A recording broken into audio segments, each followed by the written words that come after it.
Hi guys, welcome to our daily encounter. As we've gone through the book of Psalms, we've noticed that there is a lot of suffering, there's a lot of hardship, there's a lot of anguish of soul in connection to these various psalmists who speak about their troubling conditions time and time again. But in our reading today, we are reminded of the fact that the Psalms are also filled with joy, lots of joy.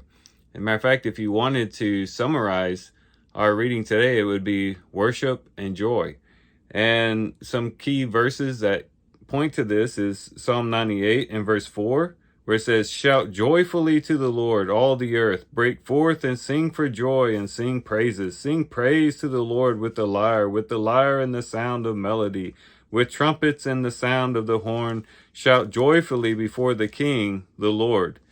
And similar words are spoken in Psalm 100, starting in verse 1, where it says, "Shout joyfully to the Lord, all the earth. Serve the Lord with gladness. Come before him with joyful singing. Know that the Lord himself is God. It is he who has made us and not ourselves. We are his people and the sheep of his pasture."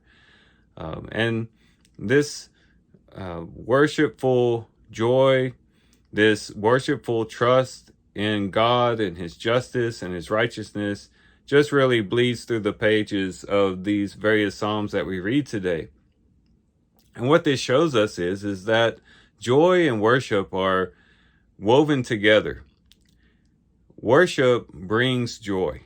When we really get on our knees, when we really lift up our eyes to the Lord, when we're worshiping him with every fiber of our being, when we're just immersed with awe before our majestic and powerful and mighty God, when we're lifting up our eyes to the heavens to gaze upon the power and the might of God, it just brings joy to our hearts. It's really hard to be enraptured with worship and not be joyful at the same time.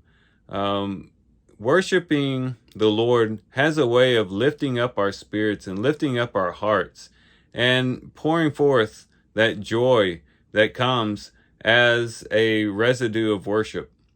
And these Psalms today remind us of that. It shows us that interwoven in worship is the joy of our hearts. And hopefully we will take this to heart and we will use worship as a means by which we can bring joy to our lives. It might be that joy is lacking in our lives oftentimes because we're not worshiping the Lord enough. But if we would just really seriously and absolutely just worship the Lord every day, continually throughout the day, I think the level of joy in our lives would be very much increased, and we would find ourselves to be a lot more joyful people than perhaps we were before. And so let's be encouraged to worship the Lord, and to worship the Lord in joy and gladness and happiness, and knowing that we serve such a wonderful and awesome God, and that because of who he is and because of his various attributes and characteristics and because of his position in all the universe, we have more than cause to just be filled with joy and happiness in his presence. And hopefully we'll be encouraged to do that today. So here's some things we can reflect on and think about as we do our reading today. With that, guys, I do thank you for watching the video today. Hope you guys have a great day. Love you guys. God bless.